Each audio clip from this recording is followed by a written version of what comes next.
This is Larry Zbyszko, wrestling's living legend, and you're watching Monty and the Pharaoh.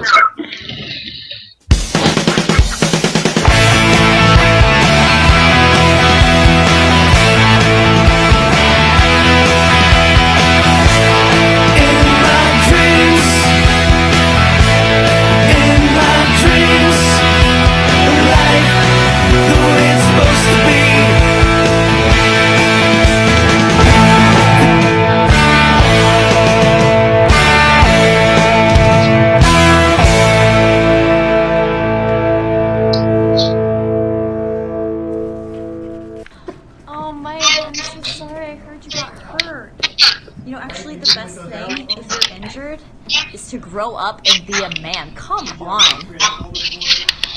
All right, welcome to another episode of Monty and the Pharaoh, seen only here on Village Connection Radio, live from Rockstar Studios. To my right is none other than the star of the show, Jimmy Pharaoh. Jimmy, how are you? Good evening, folks. Another week. And at the board is none other than co-host of Mill and a Rockstar, co-host of the In Crowd, station manager, producer extraordinaire, Mr. Stephen Miller. Hello. Hello, how are you? So, real quick, we have a special guest who we're going to announce in a minute, but one thing I want to discuss, on last Saturday, Tito Santana was in studio. Guys, what'd you think of the interview with Tito? That ruled.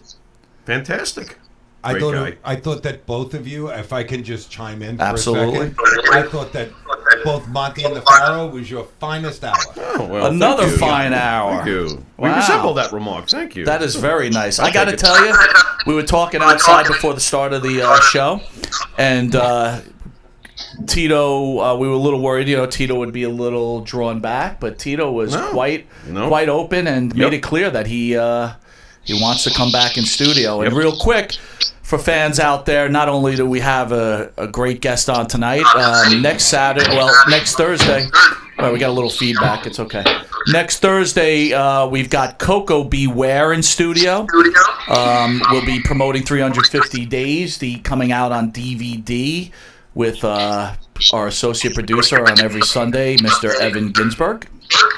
And some special stuff with Coco. And then on that Friday, we've got the genius Lanny Poffo in. And then that Saturday, we have Stan the Lariat Hansen. And now recently announced, right after Stan, we've got J.J. Dillon, the manager of the Four Horsemen. Wow. And then after that, we have the natural Butch Reed. But all pair in comparison to the iconic guest we have today. That's right. Mr. Gary Michael Cappetta. Gary, thanks for joining us. Yeah, Tito and I have... here's a trivia question, guys. What do Tito Santana and GMC have in common? What's that? Well, it's a trivia question, so I guess you want us to answer that question, right, Gary? What, you know the answer? Of course I know the answer. What? You both like Taco Bell. What? Well, I do, but we're both Spanish teachers. Oh, that's right. Okay. That is right. That is great. In Jersey, yes. Wait. Okay. Okay. I'm sorry. Well, I can tell you were paying attention in Spanish class. That's Gary, good. that's from 2 years of Spanish, so you can tell how well I didn't do in that class. Anyway. That's because GMC was not your teacher. That's why. Yeah, probably. Gary, let me ask you a question. Do you find it... you're not teaching anymore, are you? No. I retired 3-4 years ago. Hey, Gary, I hate to interrupt. Can you do us a favor? Can you turn down your radio? I think we're getting some feedback here, perhaps. I don't have a radio on. Oh, okay. So it's not that. Well, at least all I have is my Skype. Okay. Good. Fair enough. So, Gary, when did you retire from teaching? I don't know. It was 3 or 4 years, probably 4 years ago now. Yeah, I retired a little early. I didn't teach in the public system, so most teachers hung on until they were of the age to get like Medicare. Right. But I just bailed out a little earlier. I loved it, not for any reason other than it was enough. But you got a pension, everything else, right? Yeah. So I got a question for you. So you were teaching for a while. Did you see the difference between like the students to like the millennials of today? Is there a comparison like what the kids are like, or how hard they're to teach, or can you share but I want to go one level below that. The difference in the parents. Yeah. And because of the difference in the parents, you had a difference in the kids. Like if there was any kind of entitlement kind of attitude, it was it came from mom and dad. So yeah, a little bit, but I love dealing with the kids. You just keep feeling young. You're more in tune with like pop culture of today. The music and what the kids are into. So yeah, I had a lot of fun. Teaching Spanish it's not only teaching language, it's not only the speaking, it's not only the grammar. You're teaching culture. I taught a course to seniors, Spanish for Business. So we used all of a lot of their vocabulary, like buying a house. So then we're able to review like parts of the house and the furniture in the house and getting a loan. There's no reason why these kids would know how a credit card works. There's no reason why they would know like a checking account from a money market account. And yeah, so you can apply it to today and use their past vocabulary and grammar and everything. It was fun. Do you think the work ethic in today's youth is less than maybe when we were growing up? I didn't find that where I was. I did teach at a school called Christian Brothers Academy. So, these kids were a little bit more primed and focused on their education than maybe they would otherwise. Because, mom and dad had an investment, in sending them there. Not a single Jimmy Farrow in that class. I got you. Yeah, okay. Right? Oh, wow. Because I'd be in the back stealing your cigarettes. Oh, look what I got. Oh, my Lord. In fact, back in the day, now I don't know, you'd have to see when Bruce Springsteen's son was high school age, but he almost sent his kids to our school because we were in Monmouth County. So Springsteen lives around there, Bon Jovi lives around there. There's an enclave of nicer houses, but our campus was not walled in, so he didn't feel comfortable security-wise in having his kid come to our school because anyone could really drive on the campus. It has nothing to do with wrestling, but no, it's fine. Well, so that's really interesting. So Bruce, who I love, by the way, I'm a huge Bruce fan, so I don't want anyone to take this the wrong way, but a guy who's like pro the people, he has no problem putting up a wall around the school to protect his kid. I just find it very interesting, that's all. How liberal of him. How liberal of him, yes. Well, if he had made a large enough of a donation, we would have built the wall. Yeah, you would have built a castle if he had given you enough cash. Oh, absolutely. Why absolutely. Not? Now, listen, Gary. That's pretty interesting that you said that because he's probably against building the wall on the southern border. Right. But you can bet he's got a wall around his home. Oh, that's sure. exactly my point. And again, I'm a huge Springsteen fan, but it's funny when people try to protect the general public or try to put their voice in, but in reality, they want exactly what we want for our country, and when they're protecting their kid, they have no problem. He probably had security guards around his kid too. Yeah. I never thought about it that way, but yeah, I guess that's the way it is. UPS just delivered those 2 gators for Springsteen's moat. So, yeah, really. Yeah, pretty much. Gary, before we get into a little bit of your career in wrestling, we've had you on a few times, but we want to kind of revisit it because we've been, the show's been growing thanks to this wonderful network we're on, and from when we were with you a year ago, the fan base is growing at a pretty extensive amount. But when you're teaching children, do the parents have a problem with you being like involved in professional wrestling? Is it like they don't take you seriously, that type of thing? No. I did my best to keep my announcing life separate from my life and education. Mm-hmm. But in my early years, when I was with WWE now, I was actively teaching, and I was on TV every Saturday night. I was, back in the 70s and into the 80s. So, of course, the kids knew and the kids watched, but it was kind of intimidating for them, I guess. But anytime, like, a kid asked me a question about it, just so it wasn't during class time, we'd just, chat in the hallway or on the library, wherever. Because I think it's good for them to see different facets of adults that they deal with. But no, it was, no, they always just, even the parents, the other teachers kind of laughed a little bit, but they just thought it was pretty cool. Yeah, no problem. I bet you it helped you connect with them a little better too. I would think. Yeah, I would think so. I mean, I don't know what it was. It's hard to get in their head, you know, to know what they're thinking. But yeah, it was not a problem. We would have been the biggest marks for him. If he was our teacher in junior high, oh my God. Absolutely. Forget it. You know, I can't, before the Pharaoh hits his shtick. My shtick?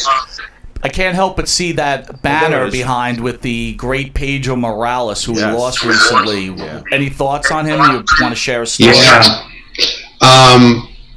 Pedro was a gentleman. Pedro, especially during his championship reign, but even before and after, he would always come dressed. He'd come to the arenas dressed in a sports coat, a dress shirt, and dress pants.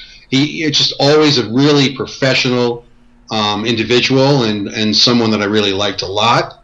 I did go and pay my respects at his at the wake that they held, and Bob Backlund was there talking to his wife, and yeah, he was special. Here's another little story. Years ago, my uncle was he was not a wrestling fan, was admitted into the hospital, and he was in a 2-bedroom, and so he just started chatting, you know, like you would with your hospital mate. And who was it but Pedro? Wow. And so when my uncle found that out and realized it, he mentioned, you know, that he was my uncle, and Pedro said, oh, yeah, you know, send him my regards. So that was pretty cool. Do you feel that someone like Pedro has been somewhat swept a little bit under the carpet by Vince over the years? I mean, of course, his recent passing, that at least they acknowledged and gave him a brief tribute, but do you feel guys like Pedro are almost disrespected a touch by being somewhat swept under the carpet by Vince? Is it just because it's so long ago? I think, you know, if Vince has been asked who would be on his Mount Rushmore, which wrestlers, and he would not include Bruno. And the reason is because the way he rationalizes, the way he thinks about it, that was his dad's promotion.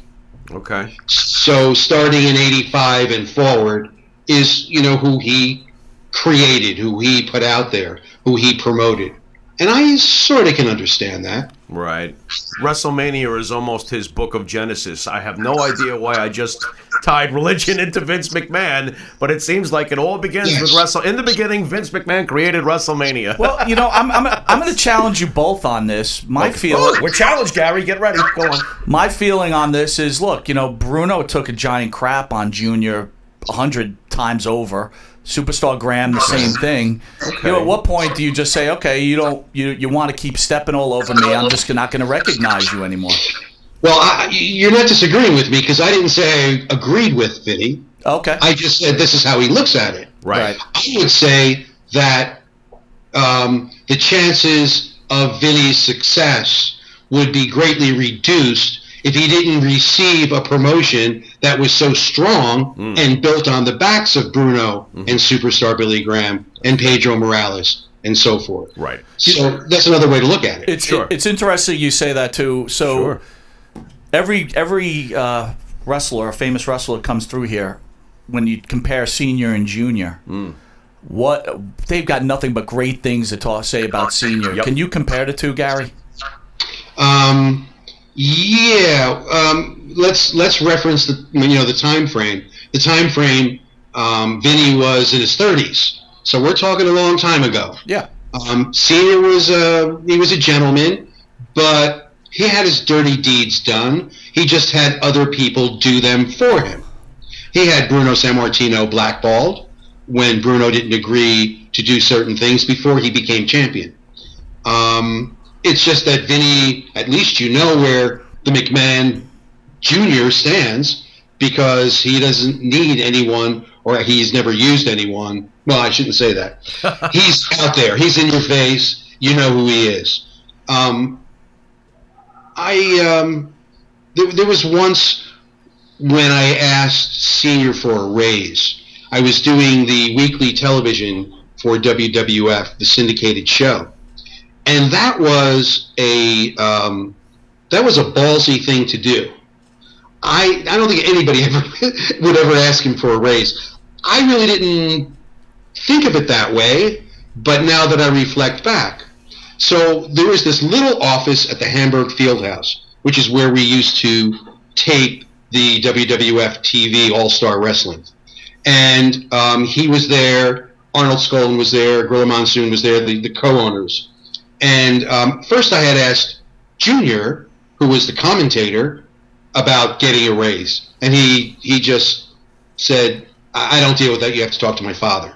That was one of 3 times in 11 years that he talked to me. But nevertheless, I go in and I say to Senior, now I think I was probably making 40, maybe $40, and for those nights, and we were taping 3 weeks of wrestling. Wow! So I went in, and I probably it may have been $60, and I asked for either $75 or $100. Now, if you put those in inflation dollars, it's not as bad as it sounds now. So I was prepared to justify why I deserve this, and any kind of response he had, I was ready, except for what he actually said to me, which was, I'm sorry, I can't do that because I can't afford it. It's like, what the hell do you say to that? At that time, he was a millionaire. You know, it's like, what do you say to that? Now, remember, I was a kid. You know, I was like, you know, I was really young in my early to mid 20s. So I said nothing. But here's the important part of the story. At the end of the night, I got the raise. There was that extra money in the envelope, and it was there every week thereafter, every taping thereafter. And I think the bottom line is that he just, and this was, and I understand that things haven't changed that much with the McMahon family, they could never tell you, good job. Unless you're one of their superstars, they always would want to control you. Right. So by telling you, wow, that you had a good night tonight, Gar, that may give you the idea that you're worth more. Right. So they always wanted to keep you a little tentative, a little, on edge. Right. But I did. I got the money, so I guess he thought I deserved it. Yeah. But he just couldn't tell me. Right. Interesting. Now, Gary, for our new fans, I want to fill in some of your background, of course. From 74 to 83, you were the ring announcer for WWF. This is where we became familiar with you, watching you on All-Star Wrestling. Can I ask how this happened? How did you break into Vince's company? Yeah, I was writing for a magazine, and I was at ringside, and they didn't have an announcer, and I volunteered. I had no intention of I've never had a communication or public speaking class. I've never had any formal education. Some of my detractors would say, "Oh, that's the problem." But anyway, because not everybody's into GMC's style. But that was it, and then they liked it, and they said, "Hey, can you come back next week?" And I kept on coming back, and that was. I just fell into it. So it could never happen today. So you just developed your own style ring announcing? You had never really thought about it at all? It just happened? And did you pattern yourself after anybody, like ring announcing? There's got to be somebody you might have, looked up to. Jimmy Lennon. Oh, great. Out of the Olympic Auditorium in Los Angeles. Yep. For his professionalism and the way he carried himself. And then there was another guy who, years before I was doing WWF TV, he did Capital Wrestling, which was WWF. They had Smiling Sam Mason, who I never got into, and Friendly Bob Freed, who would come up to the Garden once in a while and announce. Okay. And he was kind of like an oafish kind of clumsy kind of guy. He kept on mispronouncing names. But what I liked about him was he was relatable. Because, like, if you're too, tuxedoed and separate from the folks, they're not really going to listen to you. They're not. You wouldn't be able to develop a rapport with them. So I like the professionalism of Jimmy Lennon and the relatability of of the other guy. So the combination of the two. Yeah, I mean, anyone who is a performer is in the beginning of their career going to base their performance, whether you're an actor or a musician, on someone that was your hero or that you enjoyed. And influence. But as time went on, you develop your own style. So, Gary, for a wrestling fan, we grew up, watching wrestling and watching you. There's a list. Look, no matter what type of job you do or as an entertainer, you had your position. And we truly feel you're an iconic figure within professional wrestling. There's Joe McHugh, there's yourself, Howard. There's Howard Finkel. Mm-hmm. Where, in Gary Michael Cappetta's mind, do you rank as the greater ring announcers in professional wrestling? Have you ever thought to rank yourself? How egotistical? Yeah, no, I don't think that way, and I don't really think it matters if I had an opinion. What matters is what the fans think. Right. For some fans, Howard, is their cup of tea. For some fans, I am. For some fans, David Penzer is. It just Mike McGurk. You can go back. Right. It's a personal taste, and right. No, I don't think that way. And when I'm at WrestleCon next week, and people come up and they start expressing things like that, it makes me a little uncomfortable. Sure. Just because I don't look at it that way. Sure. I was just doing my job. I still believe that you have the most well-rounded resume of the bunch, just because of all the different companies you got to work with. And on that subject, Mike, how about WWE, AWA, WCW? You know the man's resume. Any thoughts, Mikey? So, Gary, you worked for the top 3 promotions in professional wrestling. You've worked with Vern Gagne, Eric Bischoff, Vince Sr., Vince Jr. Can you kind of describe the difference between these also iconic promoters? Yeah. And if someone were to say, "Hey, Gary, would you describe your style?" I'd have to say what decade, because it wasn't the same over the 40 years. It was a lot drier when I started, and then when I worked on ESPN with the AWA, Vern wanted me to, his words, pep it up, and I didn't like that style, but I did what he asked me to do.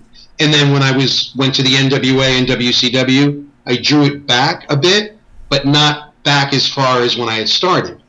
And just if I were to evaluate myself during the NWA, WCW years, that's the style of what I did that I liked the best. Very different. By the time I left WWE, Hulkamania was running wild, and the guys were, they were working very light. Like I already described to you how the McMahons dealt with people, so it was pretty much hands off and keeping you guessing.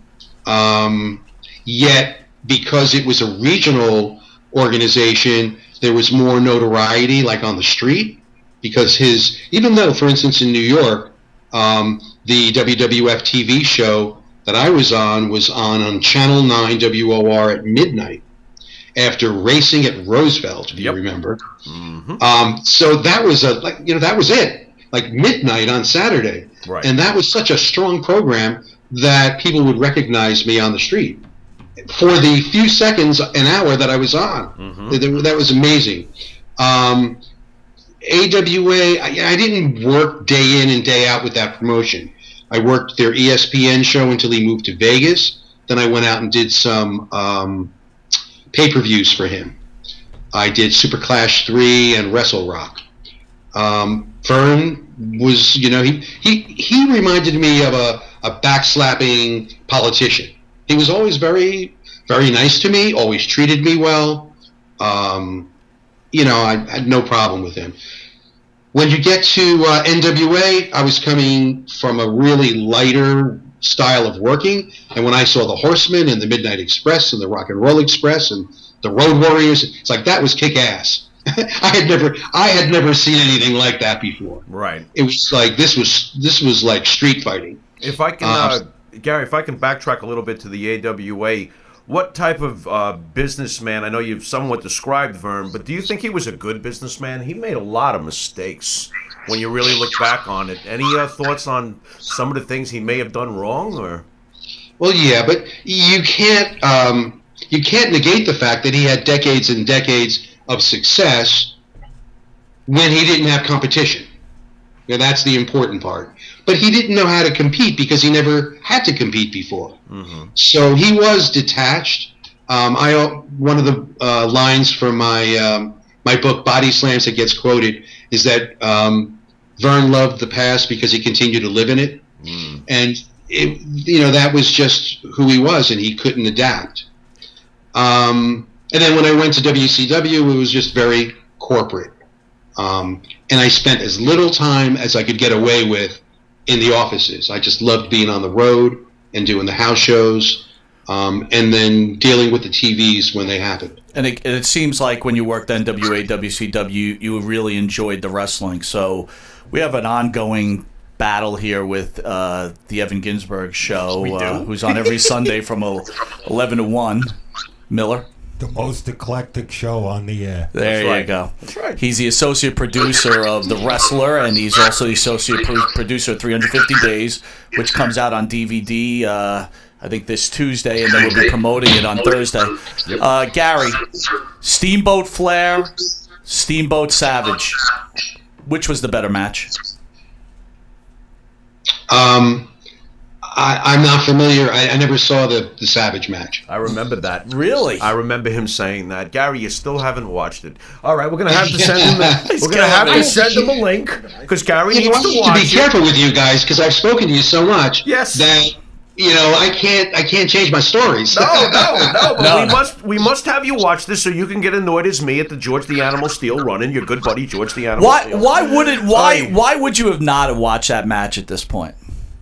There's no reason. I mean, it's not on purpose. But here's a theory. Okay, go ahead. My guess is that if I watched it, is that I would like this. I would prefer the Steamboat Flair because that was a series of 3 matches. Yes. So we're talking consistency, right? And I announced all 3 between clashes and pay-per-views.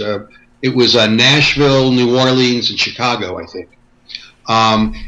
And that was the highlight package of matches for me to introduce in the early 90s. Back in the 80s, it would have been the Bruno Sammartino Superstar Billy Graham when Bruno came back for the belt. Okay. There were, once again, there was a series of 3 matches in Philadelphia, sold out 3 months in a row, 19,500 people at the Spectrum. So those are the 2, whenever anyone says, what's your favorite match, Gary? Well, from the, I don't know, tens of thousands that I've introduced, I don't remember each one, but those 2 series stick out. So my guess is that even if I watch a Savage match, I probably would still pick the Flair. So, so here's a question. You go from something like a Sammartino, Hansen, match series, and then you go to something like a Steamboat Steamboat Flair trilogy. Completely different approaches. How do you feel like as an announcer and a wrestling fan, because those guys played to about 4,000, 5,000 people for those 3 big matches, coming out of the Spectrum where you're saying you're seeing 19,500 or 23,000 at Madison Square Garden? Are you like, why does that happen? What were the draws for those 3 matches? I'm not sure that I understand the question.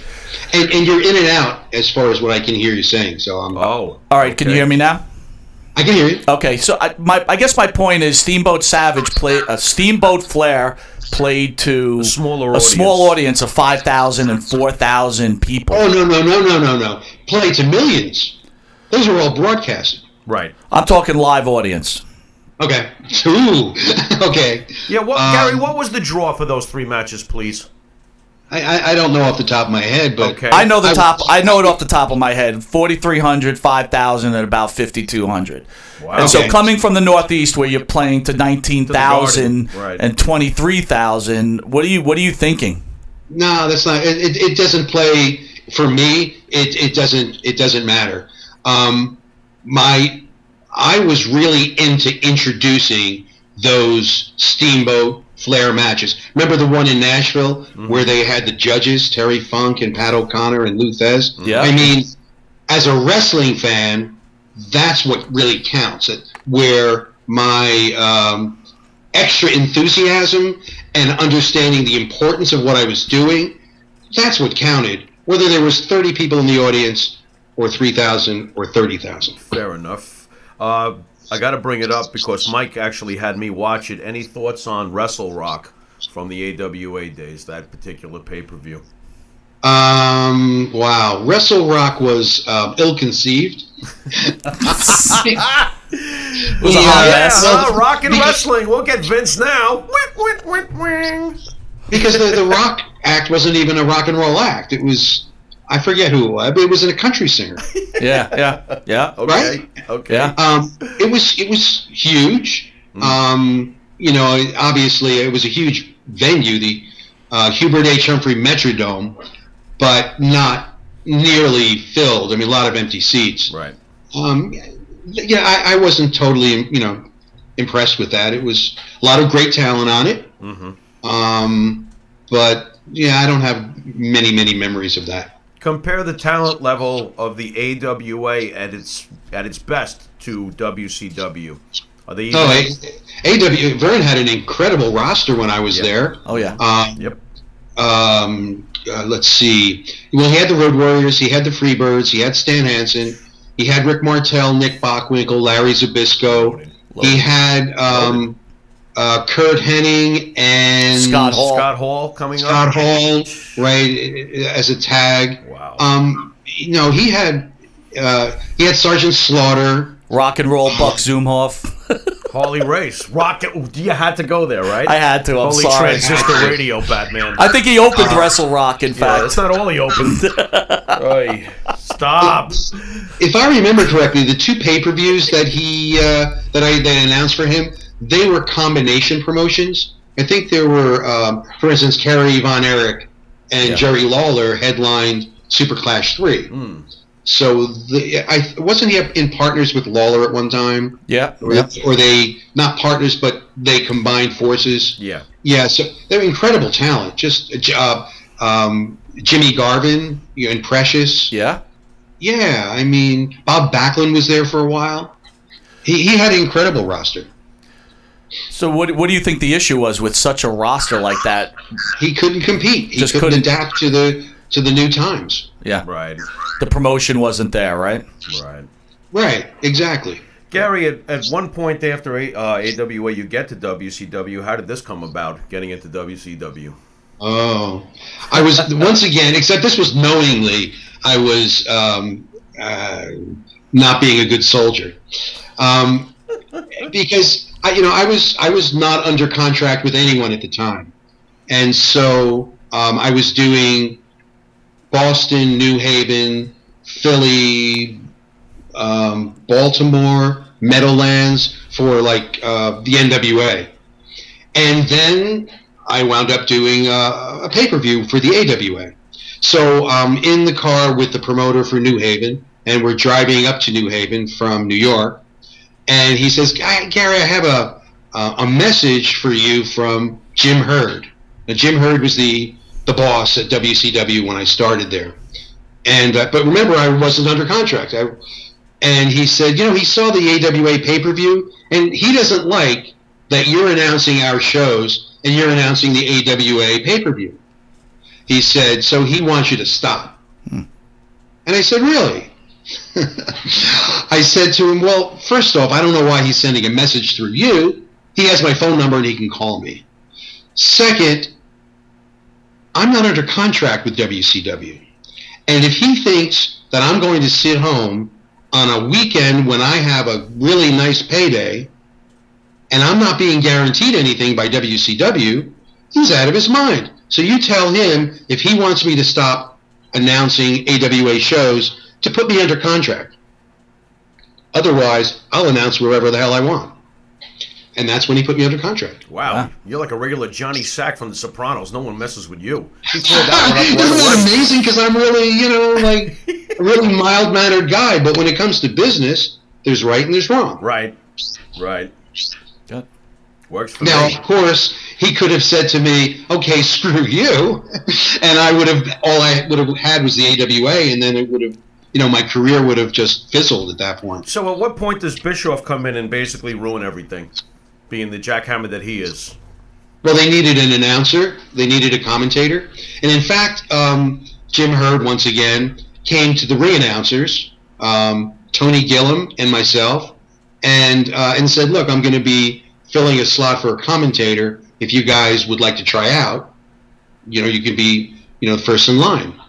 And I knew that I would not be a good commentator. I had experience with the old Savoldi's up in New England, and they gave me, an opportunity to try it out.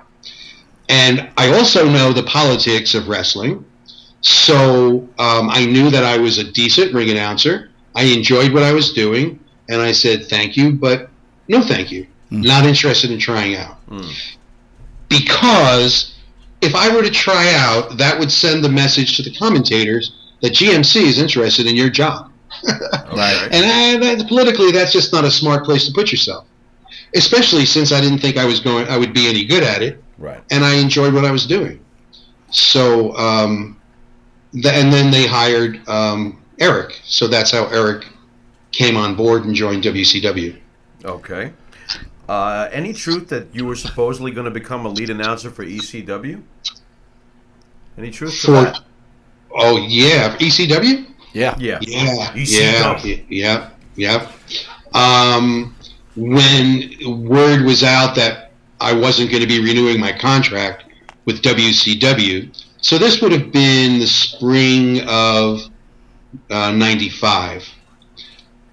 Paul Heyman called me, and he wanted to bring me in, and he was having some kind of a conflict with his announcer, with Joey Styles. And I said to him, Paul, I said, I first off, like I wouldn't be good at doing it. Second off, the fans of ECW, from what I understand, so I haven't seen your product, but from what I understand, they really love Joey Styles. Yeah. So, like, me coming from WCW, yeah, I don't think that works. Right. I don't think I think the fans would reject me. Right. And I don't think I would be able to successfully communicate what you would want me to communicate. They wouldn't believe me. They wouldn't listen to me. And the other thing is from what I've heard of your product, I want nothing to do with it. Now, that was an ignorant statement for me to make, because I actually had never seen the show. But I had heard, these crazy using ironing boards and tables and jumping from balconies, and it's just not something I wanted to witness, even, never mind be involved with. So, then he called me a couple more times to encourage me. And I said to him, there's only one way that I think it could work. And that is if you kept Joey Styles as the play-by-play guy, and I came in as the color commentator, as an anti-ECW guy. A guy who's, because what I'm known for is tradition. So in commentary, dumping on ECW. Right. Being a heel announcer, in other words. Right. Even though I'm speaking from my heart, and I'm, speaking as I would about, what I think is good wrestling. Right.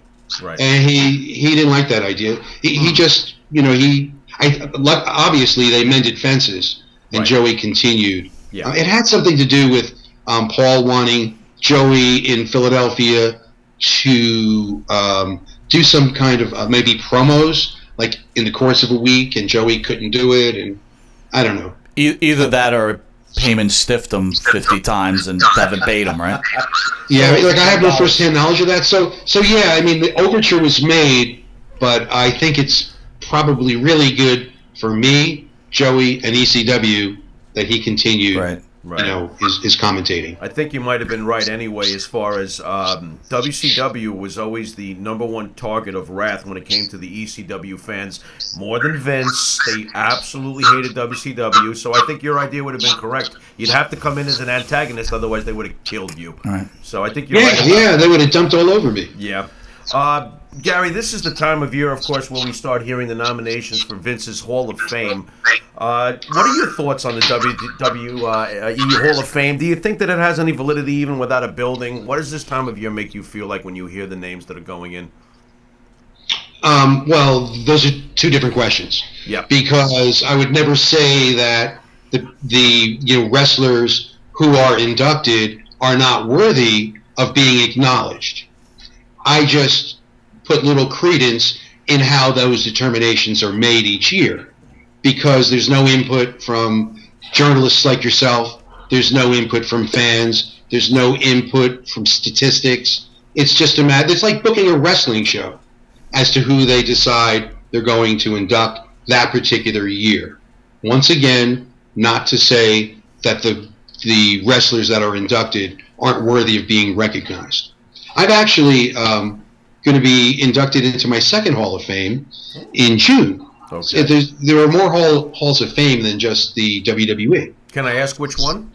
Yeah, the New England Hall of Fame. Congratulations, Gary. Congrats. Congratulations. Beautiful. Thank you. And in a way, and I don't. First off, I would never be asked, because once again, I'm not Vince's guy. I'm his dad's guy, and he doesn't like me anyway. So, but but if I was ever asked, I don't know what I would say. Maybe I would say something like, why don't we settle up with the money that you owe me for all of my performances that you have on the WWE network, and then we'll start at base zero. Gary, how much do you think he owes you, dollars and cents? Tell him if Vince McMahon has to cut you I a have check. no I know idea. you're going to say nothing. I know you are, but I mean, if he had to cut you a check now, come on, how much? What are we talking here? I had sued him back in the day. Okay. I think I was probably the first one that did. This was back in the early 90s. See, you thought you got all the dirt out of me. No. It's endless. It's just It endless. seems to be. Real quick, Gary, though, we had Billy Jack Haynes in studio a couple weeks ago, boy. and he did claim that Vince McMahon has killed numerous wrestlers throughout their career. Are you worried that your life may be in jeopardy at this moment? No, I don't. I'm not worried about it. Gary, Wait a minute, Gary. I think I see Vince right behind you. You're fired. Gary, And I don't. I give him all the props in the world for what he's created. What a machine! I mean, it's just amazing. What he has going there. The guy's not a billionaire for nothing. Gary, can I ask you quickly about your health, if I may? The last time we checked in with you in an on-air interview, we were parading you around in a coffin in Manhattan. I don't know if you remember that. We had you on top of the car, kind of like vacation. You're going to ask me about my heart attack as I sit here smoking. Yeah, how you feeling there, bud? Is that what you're waiting for? I feel great. You feel I'm fine. Good. Excellent. Good enough. Yeah. Fair enough. Gary, do I look okay? Do I look like I'm dying? No. You look good. Oh, you look great. Oh, okay. You look good until Vince touches you. Then I don't know what's going to happen to you. Yeah. Can you tell the fans about your upcoming shows and what they could expect from going to your show? We caught your show a couple of years back, or a year and a half back, I think, right in Queens, and we had a wonderful time. Yep. What could fans expect? I'm off the road right now with the stage show. Okay. And I've got a really busy April coming up. I'll be at WrestleCon in Midtown Manhattan in WrestleMania weekend, the Friday and Saturday.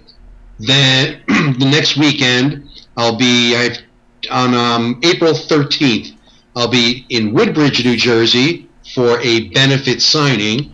And that night in Nutley, New Jersey for IWF, it's another benefit, and I'll be doing a guest ring announce. Wow. I'll be introducing one of the matches. And then the next weekend is Easter, and I'm off. And then the next weekend, the last weekend, it's the 27th. I Play America in Freehold. They've got an 80s wrestling convention. Wow. And I'll be there, and at my booth will be Barry Horowitz and the Glow Girls. And the Glow Girls. Uh-oh. I'm there. I'm hanging out with the Glow Girls on the 27th. Is Hollywood going to be there? Oh, here we go. What's that? Is Hollywood going to be there? Hollywood? Didn't you say Glow Girls? She's one of the Glow Girls, Gary. Oh, I'm thinking Hollywood Hogan. No, Hollywood, the Glow Girl. I'm not sure which of the... There are three that are coming in for the promoter that I'm working with. For me, you have to clarify that. So, when you get a chance, post that information. Hollywood can't be there, but Greenlawn's coming. I don't know if you heard. Great. Never mind. Yeah, but you're thinking of Hollywood 40 years ago. Oh no, I'm thinking about Hollywood of yesterday. He met Hollywood Oh, recently. she looks good. He was quite excited. I had to calm him down and give him some meds. Hey, I'll tell you what, she looks as good as now that she did 40 years ago. Well preserved? Well preserved? Yeah, Yes. something like that. Yeah. Gary, we got Stan Hansen, Lanny Poffo, J.J. Dillon, and Coco Beware coming in. I don't know what kind of interaction you've had with any of the four, but if you have, can you share a story about any of them? How about Hansen? Sure. Stan Hansen, I introduced, I brought his match to the ring when he won the AWA World Heavyweight Championship at the Meadowlands when he beat Rick Martel. Yep. I've had quite a bit of both in the WWF and then the AWA. I don't know whether Stan would remember me, but I introduced a lot of his matches. He almost knocked my front teeth out. That shouldn't surprise you. No. But after the championship match at the Meadowlands, Vern had asked me to interview him. And Stan Hansen, like Gorilla Monsoon, they didn't have very good eyesight. So and they didn't wear contact lenses in the ring either. So I'm interviewing him, and he goes to grab for the mic, and the microphone smacks me in the mouth, and then that was it. I was almost knocked out, and he just took it from there. Wow. Coco Beware, I've never had the pleasure. J.J. Dillon, I worked a lot with J.J. and have a great deal of respect for him, in the NWA and WCW. And Lanny Poffo, I think I've never had the pleasure also. Really? Because our, remember I left WWF around, between WrestleMania 1 and 2. So it was prior to him coming in. And I don't think his brother came into WCW when I was there, but I don't think Lanny did. It's very difficult for me to keep track of who I've introduced over the years. Right. A lot of times, like, I'll introduce myself to someone, and they'll say, well, don't you remember that? And sometimes, like, I remember Bill DeMott. Bill DeMott, I did a seminar down at the Monster Factory. He also was there, to talk about other topics. And I introduced myself to him, and he said, Gary, don't you remember me? And I said to him, honest, I'm sorry, but he said, Johnny Roz's professional wrestling school. He said, I trained there, and I forget what his name was. Oh, William, Sweet William. I'm Sweet William from Johnny Roz's school. Because when I was in between full-time promotions, I came in and I introduced Johnny's monthly shows. So I don't even know half the people that, they changed their names, they changed their looks. It's, 20 years later. And, there have been tens of thousands of guys that I've brought to the ring. Gary, I have to ask you, as you said, you were leaving around the time of the first WrestleMania. Were you ever approached about possibly announcing WrestleMania? And do you regret not having a chance to do a WrestleMania? No regrets. Howard Finkel was Vince Jr.'s announcer. So there was no doubt that, he had, after they moved the TVs from the Pennsylvania area and they brought them up to Poughkeepsie, then Howard was, the TV announcer. And that was understandable. Right. Any thoughts when you did get to ROH later on after working at all these other companies? Thoughts on seeing a young CM Punk, a Daniel Bryan, a Samoa Joe? Did you realize what kind of crop this was? Because you really walked into some crop at this point in time. That was amazing. It was amazing. It was shortly after I had finished with WCW, and I had heard about Ring of Honor, which at the time was a Philadelphia-based promotion. So a buddy of mine and I went in. I had gotten ringside seats, sitting in the third row, and I was blown away by what I saw. It was CM Punk and Bryan Danielson, Samoa Joe, AJ Styles, Cesaro. It was just incredible. And I called the promoter, and I said to him, I told him I was just blown away by what I saw, and I would like to help. I would like to contribute in any way that I can. I don't care if it's on camera. I don't care if it's behind the scenes. But you have something special there. And that's when I started. He called me a couple weeks later and said, Gary, I said to him, the only thing I will not do is I won't ring announce. Because I've done that. I want to do something different, something more creative. And that's when he called me and said, how about doing some backstage interviews with us? And I said, sure. And I had a great time with that. I love Ring of Honor. Gary, we've got about 5 minutes or a little less. Do you think wrestling today has lost its glamour? Or is it because, the three of us are older and we looked at the wrestlers a different way when we were younger, and now we're just older and we kind of, just don't look at it the same? Are we jaded? Well, that's a funny word, because I would say it's more glamorous. But that doesn't mean that the wrestling's better. I would say that today's wrestlers are much, much more athletic than the wrestlers that I introduced when I broke in, for the first couple decades. The presentation is very different. I think we're really fortunate that we have a selection of promotions from which to choose. If WWE is not your cup of tea, Ring of Honor maybe, or New Japan, or you can all of the independent promotions. I'm a huge advocate, as you know from seeing my stage show, where I spend a time dedicated to the independents, because that's where the stars of tomorrow are right now.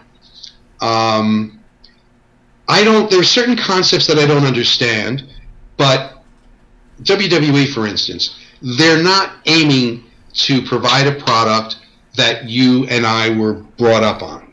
So it's not like they can't do it or they don't know how to do it. That's not what they want to do. They want to give you a festival feel. It's like going to a concert. I went to a WWE show live last week in Trenton, because if I'm doing these interviews, people ask me about the product. I think I need to go see it. And I check it out on TV too. And I don't know how they get away with what they get away with. For instance, on the Road to WrestleMania logo for Trenton, New Jersey, they have 6 wrestlers pictured. Only 3 of those 6 were there. I don't get that. Right. I don't understand that. Right. The first match was like the co-main event. That I don't understand, because traditionally you build up to the main event. Right. Drew McIntyre shouldn't be, in my opinion, the way I look at it, and not that it's right, but that's just how I was brought up. He shouldn't be there with one of his main adversaries in the first match. Right. Then Elias came out, and I like Elias, and Elias starts strumming, and then Finn Balor interrupts him. Then they sing together. Then Elias attacks him. They punch each other a few times, and that's it. So you don't even get a match with Elias or Finn Balor. I thought they were advertising that you were going to see them wrestle. I don't get it. And it was only 40% filled. So maybe the other 60% agree with me. You know what I'm saying? Like, I'm not even sure why the 40% that go, how they're gratified, other than they're seeing TV stars. They're seeing reality stars in person. Right. Because most of the time is spent walking up to the entrances and taking selfies with the fans. I mean, there's just as much time spent doing that at these live shows as wrestling. Right. It's just different. It's different, and I mean, and the intensity that I see on Monday and Tuesday nights on USA wasn't there. So it's like going to see a band and they're underperforming. That shouldn't be. Right. And that is one thing, regardless of what I think of tradition versus the new presentation. You should see what you're seeing on TV. Right. Because that's what they're advertising off of. Right. And I don't think you should be let down. Right. And entrances are actually more over than wrestlers themselves sometimes at this point. I mean, imagine going to see a band that you like a lot, and he plays all of his most recognizable songs up front. Right. It's like, what's that all about? Right. There's a reason that a show is structured in a certain way. Mm-hmm. You mean we shouldn't start with Stairway to Heaven? You know what I mean?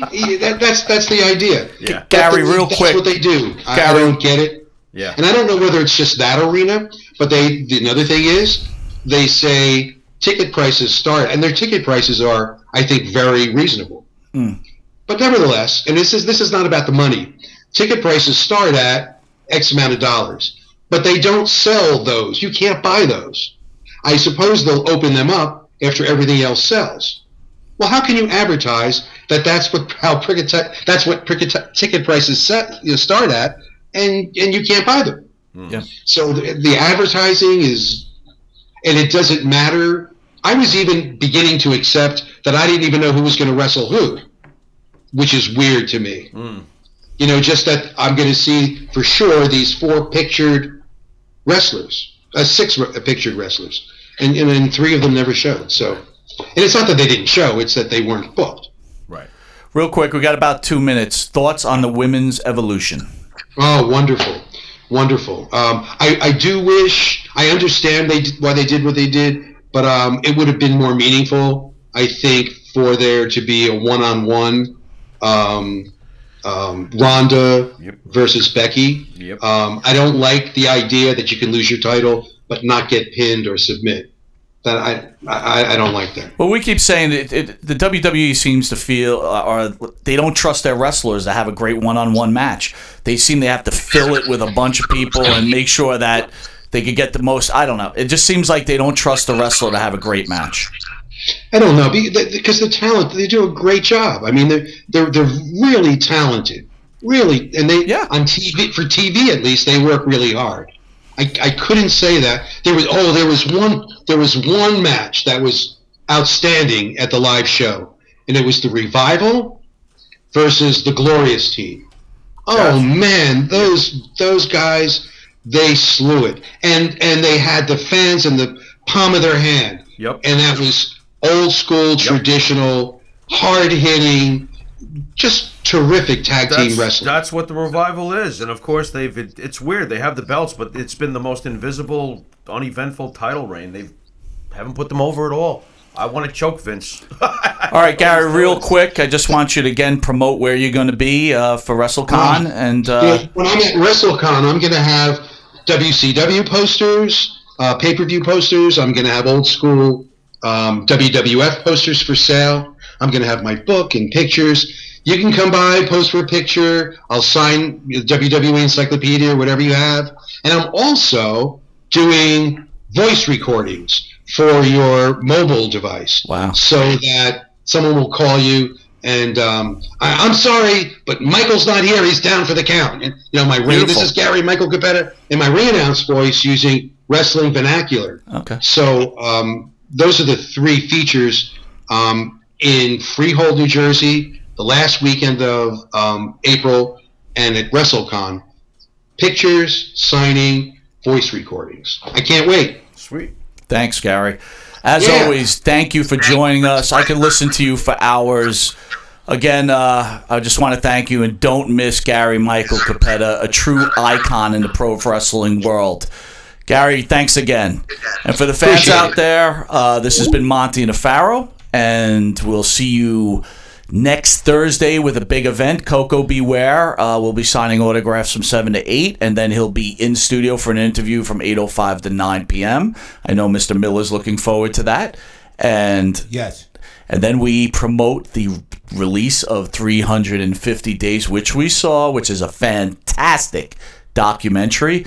I think Mr. Ginsburg's got a few people lined up. And then Friday, Mr. Miller, myself, and the star of the show, Jimmy Farrow, will have the genius Lanny Poffo in studio, and then Saturday's just a whirlwind from Stan Hansen, J.J. Dillon, and a natural Butch Reed. So again, as always, we thank the fans for joining us, and you can only get this type of action here at Village Connection Radio, and we've got the best producer around.